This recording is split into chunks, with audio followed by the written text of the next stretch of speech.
Welcome to the Impact Lounge. Feel the sound. Legends in the ring making moves all around. We got the fire, the heart, the stories untold. This is our moment. Watch the magic unfold. Welcome to the Impact Lounge, where we reign. Kings and queens of the ring breaking chains. We taking wrestling to a whole new height. Under bright lights, we ignite the fight. Genesis to rebellion. The crowd still chanting. All right, what up, jobbers? It is your boy BQ. And a kick out.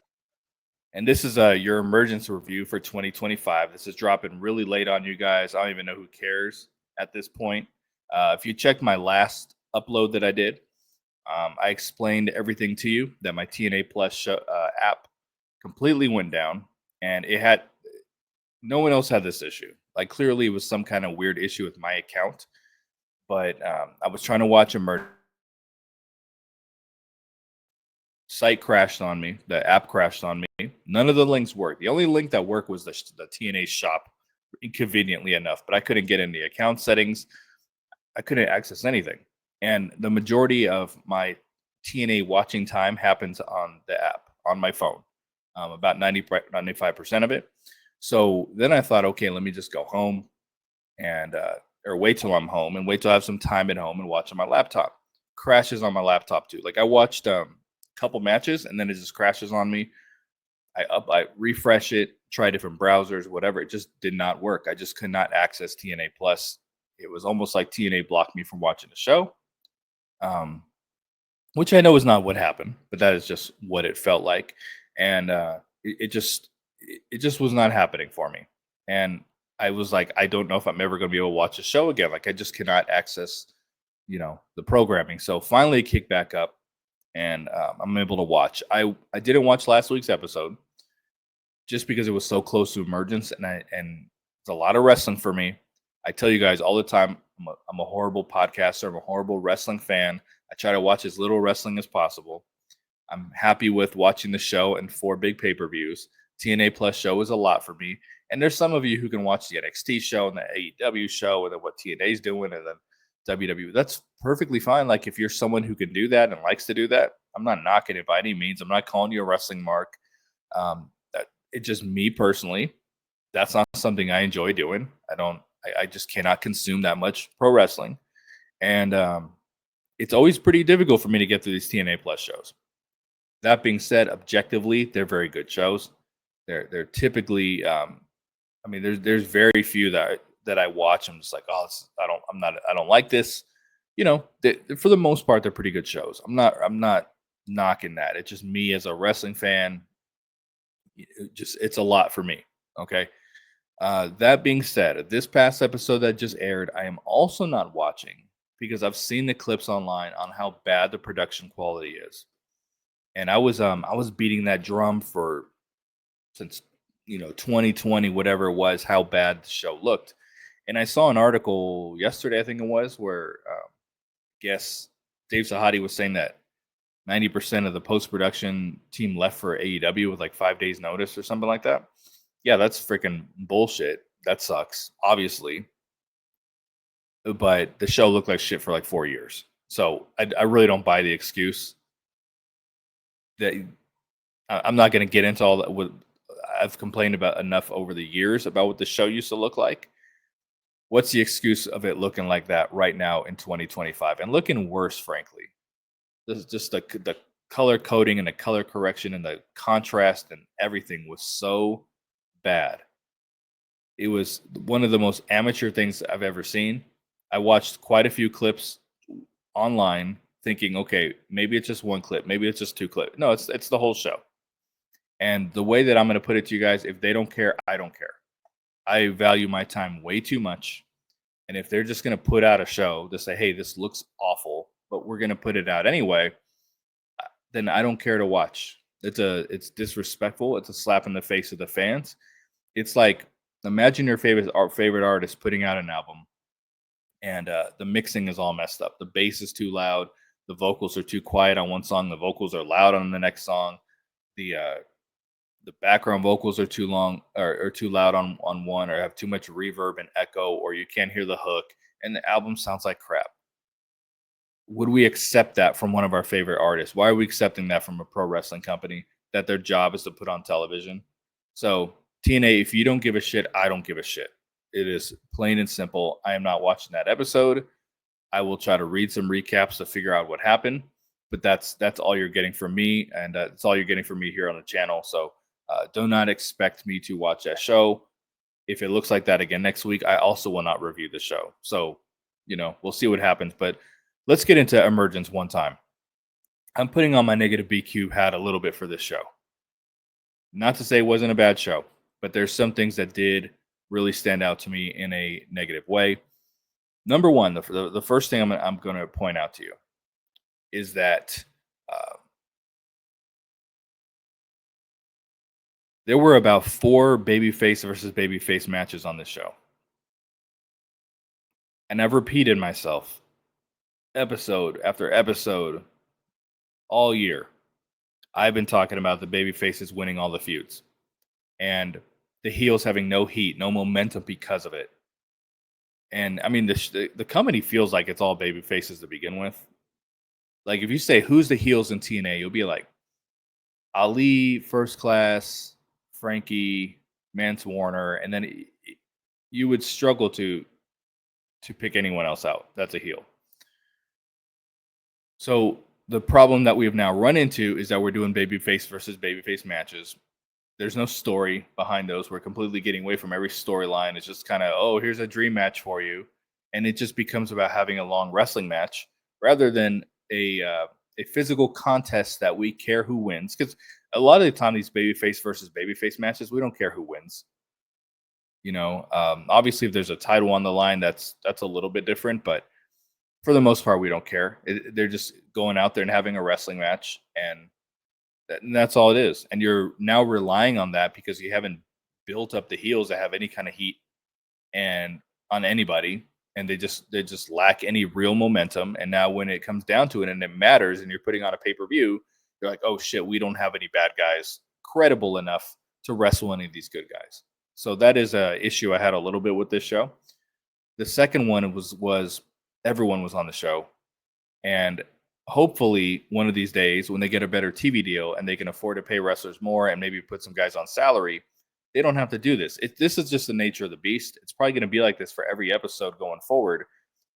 And then you're, integrating NXT guys into it and girls. And it just seems like everyone is on the show. It seemed like 70% of this roster was on this show. They found an excuse to pay everybody. And I get it. If everyone's pay per appearance and you got to guarantee a certain amount of compensation to someone when they sign, I totally get it. That's just the nature of the beast. That's just where we're at. That's how it's going to be with this company. But everyone was on the show. You got as many people in most of the matches as possible. Everyone's got someone in their corner. Everyone's doing a rundown. Jim Miller's interviewing everybody. They're just, it's too much. It's too many people. Gone are the days of, I wouldn't say even gone are the days. I just don't watch NXT anymore. But I mean, I remember the early NXT pay-per-views, 5 matches, and everyone, you didn't get to see some people on some of the shows. Okay, so on the next one. And I think even a lot of the WWE pay-per-views are like that now. And again, we're talking about salaried wrestlers, so it's 2 different completely different stories. But the problem is it doesn't allow anything to breathe. We can't just take a break from the system one week. We got to get him on the show every single week. We can't get a break from, Frankie Kazarian. We're going to put him on the show every week in one way, shape, or form. He's not going to wrestle, but he's going to be on the show. And I get it. Again, you got to pay your guys and girls. You watch, for the handful of you that watch Explosion, it's all as many knockouts as possible on the show. I get it. I totally get it. It just, to me, it really, really takes away from the show when we just have to see everybody, 70% of the roster on every show just shoehorned in there. It's a lot. It's a lot.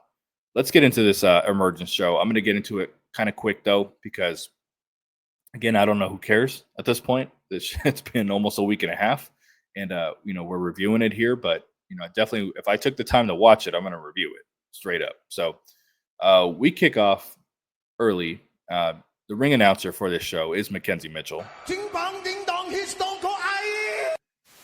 And we had Rosemary. What's that? Is that Rosemary? think? What the hell is she doing?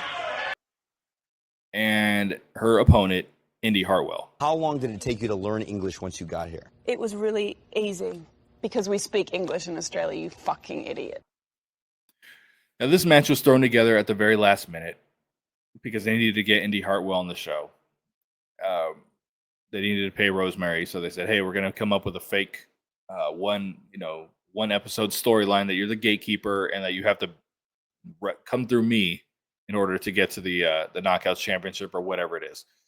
They're clearly building Indy Hartwell to wrestle for Knockouts Championship, probably a Bound for Glory. That's fine. There's some weeks that I think they're pushing her a little too hard, and then there's some where I'm like, no, they're taking their time with it.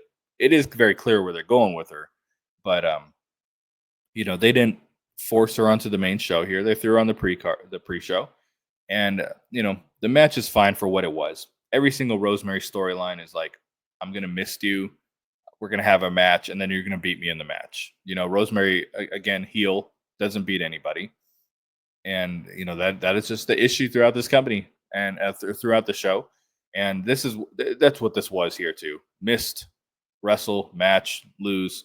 And she tried to miss her at one point during the match. We had a run in so that we could pay the leader of the Mewtwo movement, Danny Luna. God damn, bit like Mewtwo. And she saved her, and then Indy Hartwell hits the Hurt Donut, and that is it. And Indy moves on. So there's a story that kind of progresses with Indy Hartwell a little bit later in the show, and we will get into that. Second match on the pre-show. I don't know why anyone would think this match would. If you're just kind of watching the free pre-show and you're like, I wonder if I should order Emergence. Like, I don't know why this match would do anything to entice you to do that. I said that the same thing at Slammiversary. By the way, what was the point of promoting Real One for like a month? For him to come on and wrestle a 3-minute match and win and leave. Anyway, this match included Ryan Nemeth. Well, let me tell you something, brother. And his opponent was the hometown man. Everyone in this room is now dumber. I'm here to tell you right now, we don't care. Let me tell you something. We don't care. They threw this together because they did the Nemeth brothers did a beatdown of the hometown man. They suspended only Nick Nemeth, meaning he had something better to do on the night of Emergence. So he went and did that. And Ryan Nemeth doesn't do anything besides. I shouldn't say that. He does have other ventures, but he always seems to be available for TNA. So he is there and he wrestles the match. He cuts a very long heel 101 promo before this, and it was fine. Some of it was, you guys stink, you smell so bad, and Ryan is not that bad to me. I know a lot of people don't like him. He doesn't really bother me, but the wrestling, the promo was a little cheap. It was a little long. The wrestling match was fine for what it was. Obviously, the hometown man wins because he's undefeated in this company. Undefeated. This motherfucker has never lost. He gets the roll-up pin on everybody. Those are other heels, the Nemeth brothers, Eric Young. I mean, there's heels, but I'm just saying, like, they don't come to your mind when you're like, hey, who are the heels running this company? It's not like that. It's just like very babyface heavy.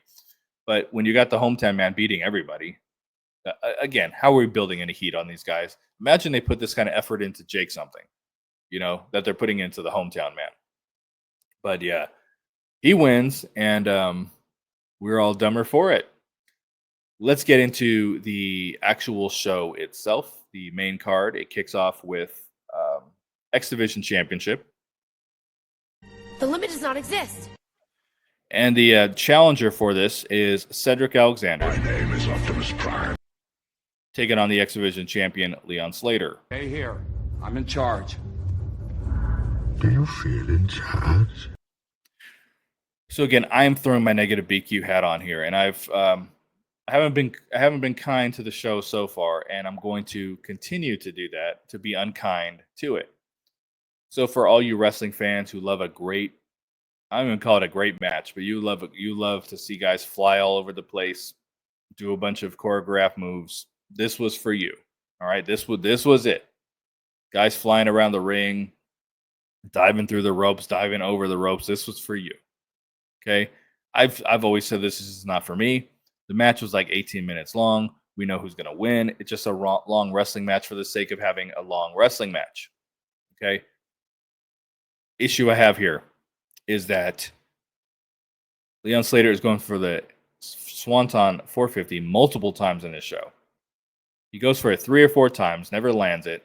Keep in mind, the second match of the show also needs to end with a 450. All right.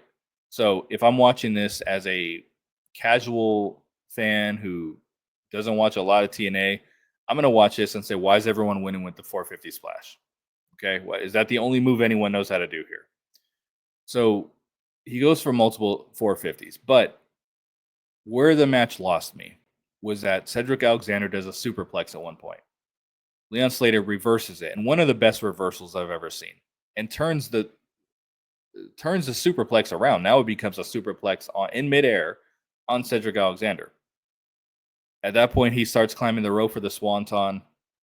Does not land it. He goes for it. Cedric Alexander rolls out of the ring. I was getting ready to write great finish in my notes. Rolls out of the ring. Seconds later, get my shit in. He does the spot where he runs and jumps over the turnbuckle and tackles Cedric Alexander on the outside. Rolls him in. Goes for 450. No. Still unable to hit it. Then there's a spot where he does the Styles Clash. And I think he went for the pin at that point. I think he tried to go for the 450 again, but again, no finish. And then does some move. I don't even remember what it was. And then finally hits it. And then the match is over. It just felt like it was never going to end. And Cedric Alexander is a guy on the show. I thought he was going to wrestle. We're going to get him to the point where he'd be wrestling for the world title. He's just a guy in this show.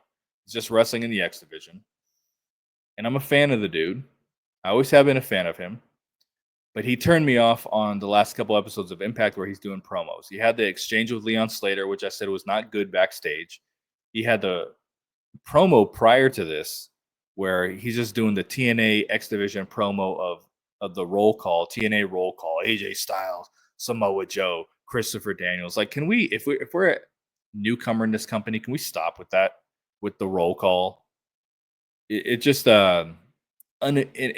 unimaginative way to do a promo before you wrestle for the X Division Championship. We get it.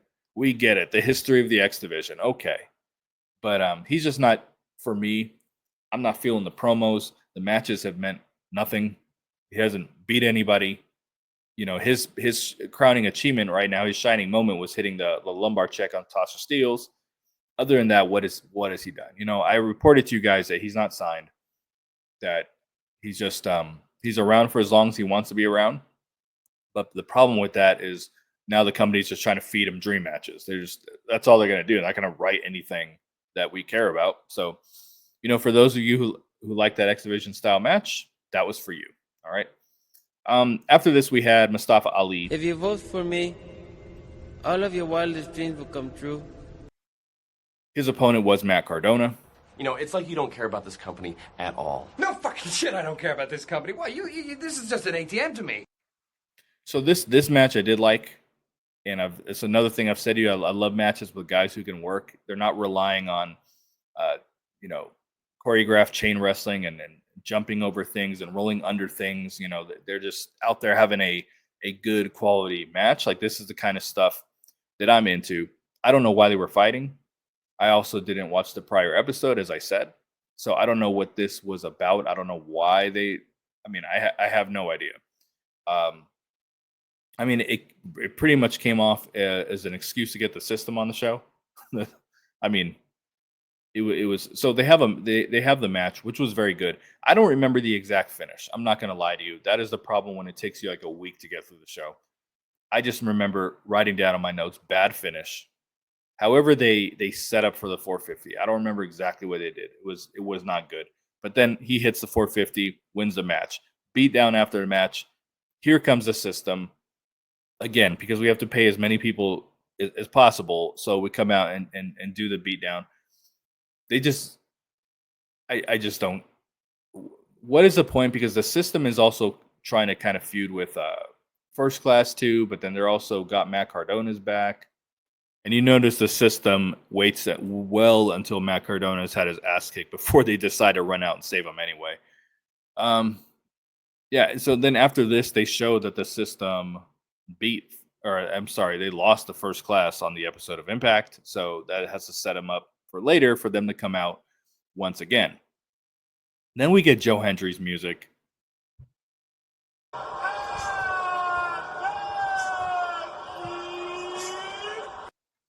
He is Brother Love Handles.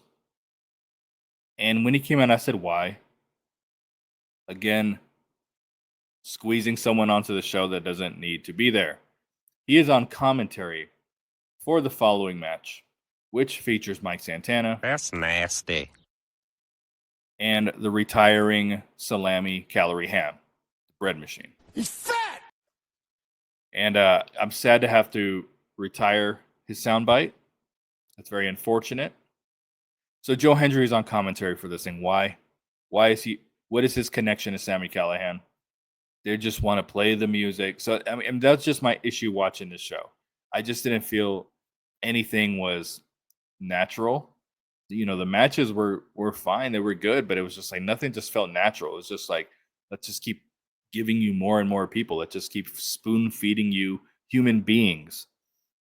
So these two had a promo before the match, and I will not lie. I didn't hear a word they said. I was working on some sports betting stuff at the time, but I just kind of had it going in the background. All I know is that Mike Santana wants the death machine. He doesn't want the bread machine, and they're going to have a garbage match. Easy booking. And at that point, I checked out. I'm like, here comes the fucking weapons. Why talk about not letting anything breathe? So now we have a garbage match. I'm very disinterested in it at this point after wanting to see a good match between two guys who can work. Again, if you can work and it doesn't require you getting your shit in and flipping around, like that's the kind of match for me. So that's what I'm looking forward to here. It's Sami Callihan's last match. I know it's going to be his last match. You know, earlier in the evening, they had a little feel-good moment between him and Moose, where Moose is apologizing.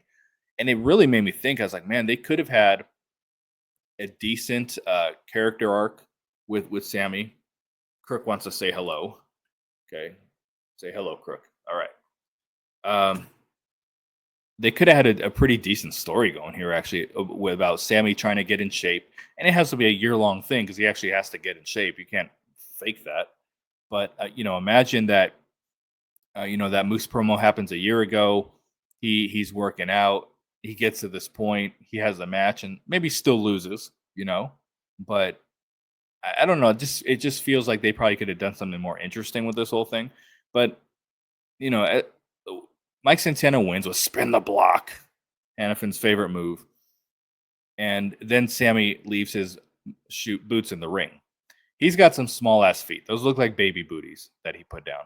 But Sami, I wish I could have just enjoyed Sami Callihan's last match a little more than this. But once they started bringing out, the weapons and the garbage can lids or whatever they were using, like it's just so hard for me to care.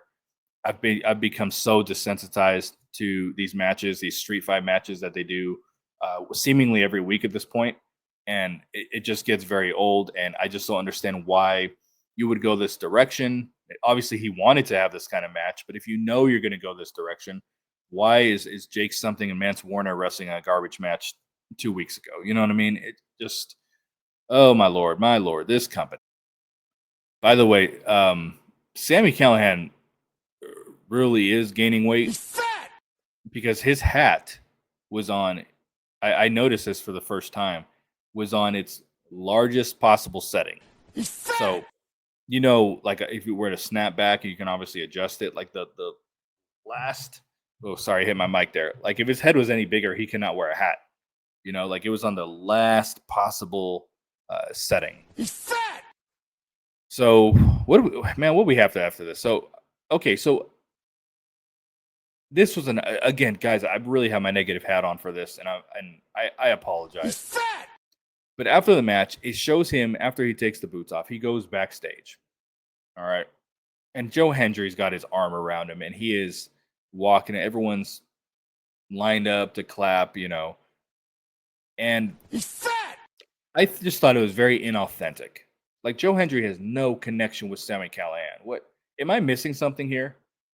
Are these guys have been best friends on the show, and I've just been completely sleepwalking through it. No connection. So I just thought it came off very, very inauthentic. But they did use the opportunity to set up an angle between Eric Young and Joe Hendry, which I thought was a good piece of business. It very much became, about one moment is about Sami Callihan. The next moment it is about Joe Hendry. So it's fine. Like I said, it was a good piece of business where Eric Young walked up and said, "You did this." I don't know if he was referring to what got Sami Callihan to the point of retiring, but NXT people running around with the championships. He's like, "You did this." So I think there's a kind of good story starting off here. I would have liked to see the Joe Hendry Ali story, and that just didn't happen. We really got one match. And I know that I'm always saying, hey, just give us one match sometimes. But if it's like a genuinely interesting feud, like it's something they can that really has some legs that you can continue, then continue it. Like I thought Hendry and Ali, I was like, that's a good pairing there. I'm not Joe Hendry's biggest fan, but I was like, that's a good pairing. I can watch what they do for a couple of weeks. They literally just had a match and just got away from it. Now Joe Hendry's moving on to do this with Eric Young, which again, I'm not totally knocking. I thought the segment was pretty good. I'm just knocking how we got there, just being very inauthentic, just shoehorn Joe into the show, hang out with Sami Callihan after the match, and then bump into Eric Young. It was just, this show. Have I said anything good about this show yet? So after this, and man, again, I'm you might as well just shut off this podcast at this point. We have standing in the ring Carlos Silva. All right, we're going streaking. Bring your green hat. Let's go. We have Tommy Dreamer. Ah, so you come crawling back, you cheap sack of shit. We had Jazz. I thought you died like 15 years ago. I think that soundbite is not loud enough. And they're all standing in the ring. Tom Heaven's like, I wonder what they're here for. And then we get the music of the director of Waste Management, Masha Slamovich. How do you like my garbage truck? This truck is in honor of Kamala and Joe Biden. Queen of the rubber match. Zaya Brookside. And Laying Lee. From Ching Chong, China. And she comes out. And again, guys, I'm being negative. I guess just turn this podcast off at this point. They are announcing that she has re-signed with TNA. First of all, good for her. Okay, that isn't the bad part about this. But why do we care? Why is this a thing? Why is this a public? Why is this? Is it to get Silva and Tommy Dreamer on the show? Lei Lee has not had a memorable match. She's had a couple decent matches. Masha, Tessa Blanchard. She's had a couple decent matches. All right. She hasn't done anything that memorable. No connection with the fans. Nothing. She's kind of got a good thing with Zaya Brookside starting here. Little tag team. I can dig it. They've got matching gear. They look good. All right. Why is this on the show? Why does anybody care? Like, okay, cool. She signed. Like, announce a big signing. Announce a big re-signing. I don't think people would have cared either way if she came or went. Like, if she didn't re-sign, I don't think anyone would care that much. So I just thought it was all just very over the top, and to me, it was a way to get Tommy Dreamer on the show. Anyway, this is the 8 Knockouts Tag Team Championship match. So one team is the aforementioned Zaya Brookside and Laying Lee, and they have Masha Slamovich in her corner, of course. Next, we have Fatal Influence. This is that group with George Michael. And, of course, they got to have JC Jane in their corner to get as many people into this match as possible. There's already 8 women. We got to add 4 more. The next team is The Inspiration. I am iconic. They are accompanied to the ring by Mara Sade. Dracarys. Jacksonville. The community. Duval. And then finally, the tag team champions. We get the personal concierge, of course. That's my dad. But don't worry, he's cool. Really? He doesn't look cool. And we get the Elephants brand. They are represented by M by Elegance. I can't get Maggie to sleep. Heather by She Elegance. has an erection. Yeah. It's all her fault. And then we got to get Ash by Elegance in their corner. Come on, Teddy. Come on, Teddy. And I will tell you, I like the Ali and Cardona match. I liked this match as well. This was better than I thought it was going to be, throwing so many knockouts in there. M and Heather are very good. They're very good. Seeing them wrestle without the Ash factor is very entertaining for me. They are a good team. They are both individually very good. I would like to see them wrestle Laying Lee and Zaya Brookside, or wrestle Fatal Influence. They might have wrestled Fatal Influence on Explosion or something like that. I know what Fatal Influence wrestles somebody, but they already took on the Inspiration, which I thought was an entertaining match. They're pretty good. They are built to stand alone if necessary. Now we know that Ash is the Knockouts champion. We'll get into that a little bit later when the time is right. But she's the Knockouts champion. The Elephants brand now has everything. And they have the Freeburg rule basically, but now M is pretty much just the champion. So I'm looking forward to that. I think it's going to be pretty entertaining, the three of them. But I don't know if I understand Ash by Elegance, the heel, being the hero of TNA all of a sudden. So I mean, I guess we'll see how that plays out a little bit later on TV. But I thought the match was actually pretty good, all things considered. Now, the end became, we got to get everyone involved who's on the outside of the ring. We're going to eject everybody. Marshade left even though she wasn't actually ejected. They ejected the other girls. But they're kicking everyone out. And then, so for me, that was kind of messy. And then M by Elegance hits Jessie McKay with a good old-fashioned belt shot. Good old-fashioned championship belt to the head, and gets the 1-2-3. And I say good old-fashioned because when I was growing up and you hit someone with the belt, you won the match. Now you hit someone with the belt, 2 count. You know what I'm saying? So I thought that at least was kind of cool. Kind of took me back a little bit, but the Elephants brand does retain. Carlos Silva got his TV time. So yeah, good stuff. Indy Hartwell is doing a promo after this with Danny Luna, the leader of the Mewtwo movement. And Danny Luna is saying, hey, we make a pretty good team. And Indy Hartwell basically said, we do, but if I'm going to be the Knockouts champion, I can't really focus on having a teammate. So that set up what eventually is the Danny Luna heel turn, which I kind of felt was coming. I thought the story leading up to it was kind of weak, though, because you really could have factored Jody Threat into it a little bit more. There's just more you could have done, you know? Is she going to team up with Victoria Crawford and Tessa Blanchard or something? I don't know. That's kind of where I think it might be going. I think that makes sense, but they just could have done a little bit more. You know, they only kind of ever teased any kind of dissension with her and Jody Threat once, and it was just all very quick.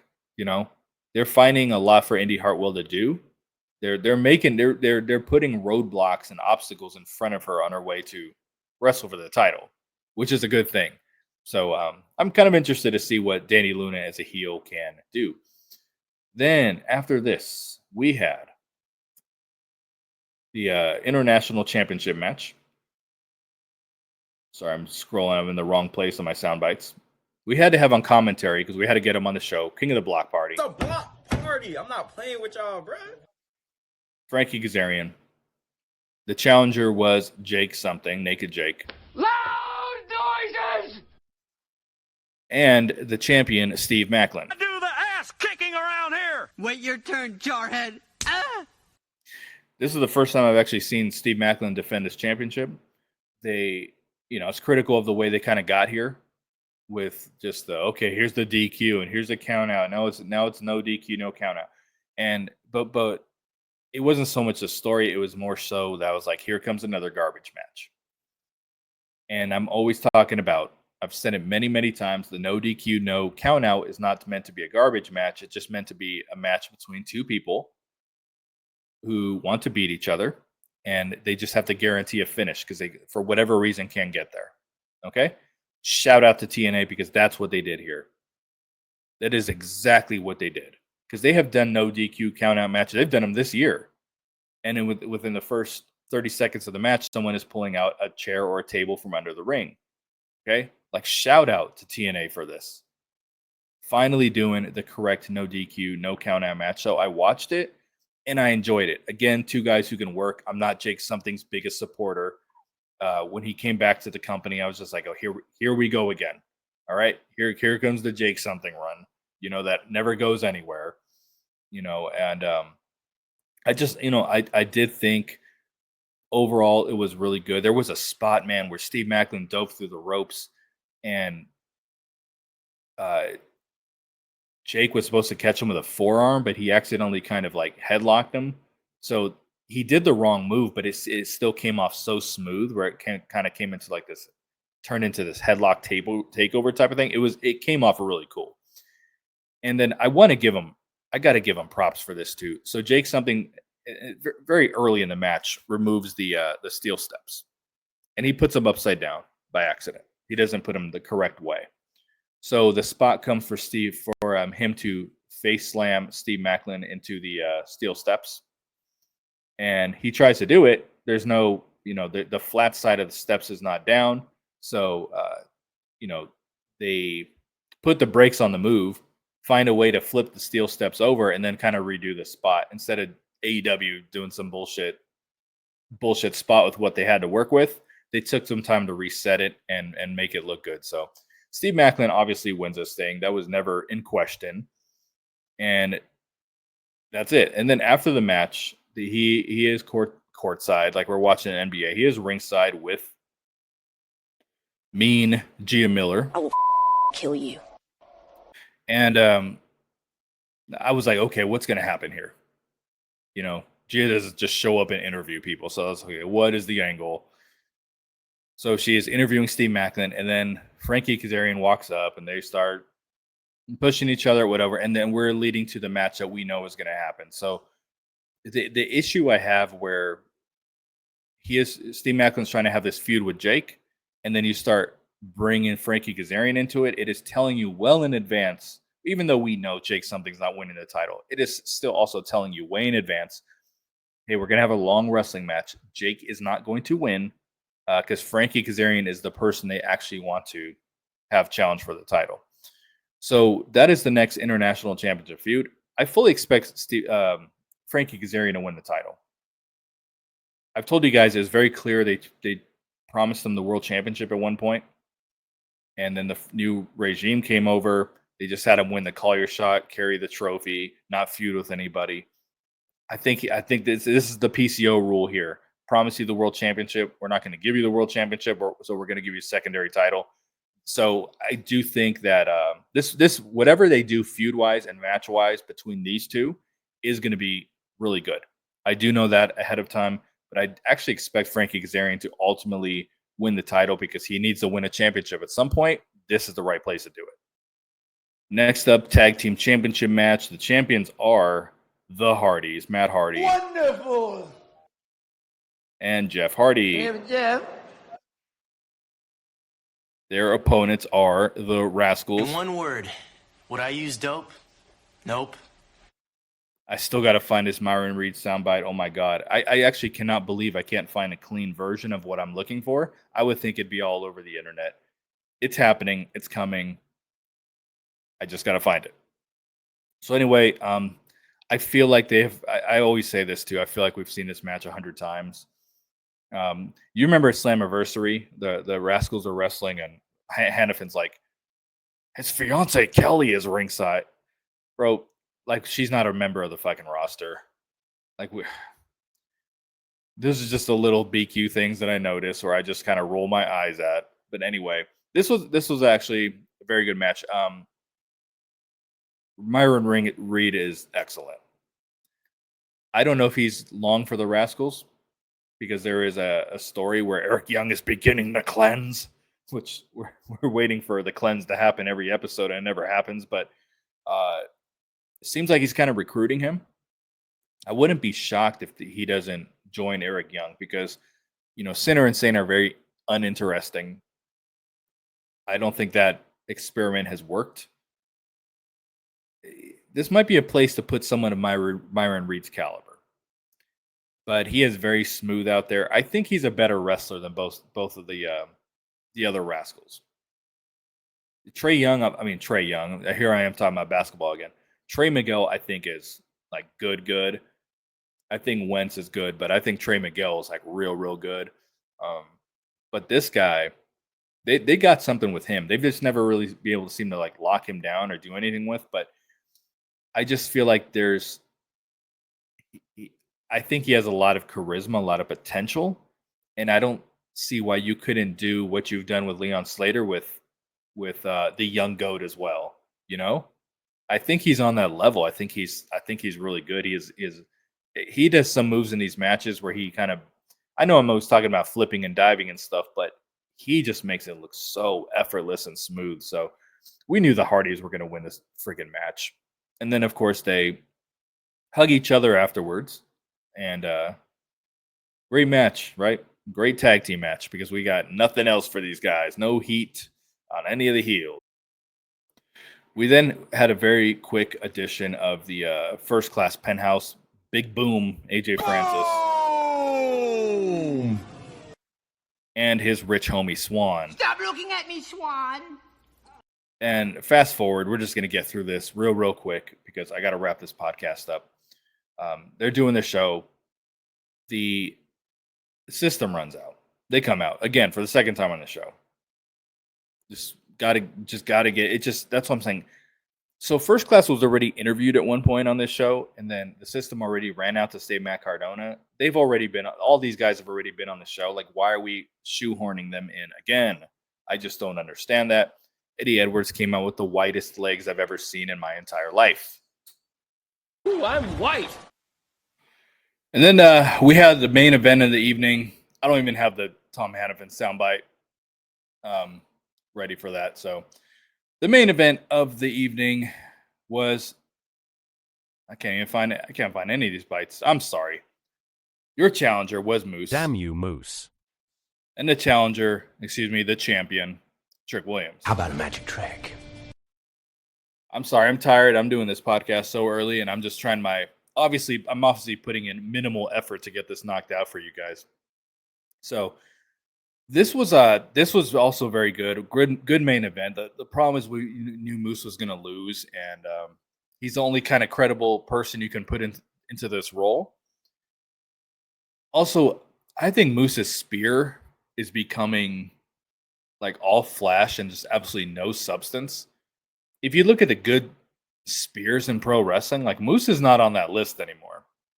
Just watch when he hits a spear. Like it's more about the flip, and it comes off as like a clothesline to the chest. I think he needs something new. He's experimented with some things over the years, but I think he needs something new. And Trick Williams is like deceivingly big. He's only like an inch or two smaller than Moose. And man, I'm gonna repeat this story later on an episode of when I'm reviewing the episode. So I'm always talking about I don't understand Whoop That Trick, right?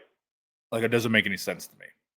So I asked someone close to the situation, like make this make sense to me. Make Whoop That Trick, them chanting that when he comes to the ring, when that's his name.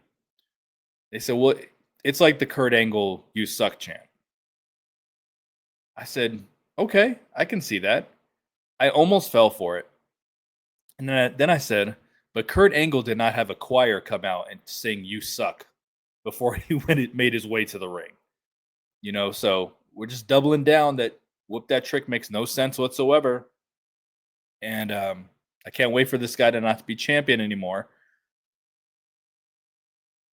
I've been kind of saying, too, that he's not a good heel. He's a cool heel. And Tom Hannafin is trying his hardest to sell this shit like, oh, that's nightmare. This nightmare will never end. Trick Williams is the world champion. He is trying so freaking hard. It's not working. He's a cool heel. The people like him. They seem to like him better than his babyface opponent. But overall, even though I knew Moose was not winning this thing, it was good. They tried to do the Hogan Rock stare down before the match, which bombed huge. They got the timing all wrong. It was so bad. Oh my God. But other than that, you know, it was two big guys. I like watching big guys wrestle. I've just always been into that, you know, and you know, they had a good match, and we just knew Moose was a placeholder challenger, that he was never going to win this thing, you know, and we'll see what's next for the system. I'm guessing they're just going to continue to do this thing with First Class. I don't really know. They're baby faces now. They're, you know, they went from running and beating someone down every episode to now saving the day when someone gets beat down. But and then after the match, why is Carlos Silva in the ring? Is he going to present the title to someone every single time? Like, what is going on here? Someone pointed out that the minute they show Carlos Silva on screen, I start losing my shit, you know? Like he triggers me. I don't know what it is. It's not that he triggers me. It's just that it took us a long time to get away from the Scott D'Amore. I'm in charge, so I'm going to be on TV type of thing, and I'm going to dominate the show. And I just feel like he's going to do the same thing. That is really my concern. Like, Dixie Carter was on the show, and Dixie Carter had her storylines where she was a big part of the show, but she didn't really like dominate the show, especially later on when she was close to being out of business. Like, she didn't dominate the show the way like Scott D'Amore has. And I just feel like it's coming with this dude. I think he just really, really wants to be on TV. Bring your green hat, dude. Bring the hat. So that's going to do it for me, folks. This was obviously not the best review. My reviews are never good. I'm one of the worst podcasters alive. Okay. I already know this, but you guys do listen to me anyway. So that is it for Emergence. We will be back soon. Not to talk about this past episode of Impact, but one of the future ones. Next week's episode, we'll be back to talk about that as long as it looks good. If it looks like shit again, I will take a vacation. I'm your boy. I'm out. Peace.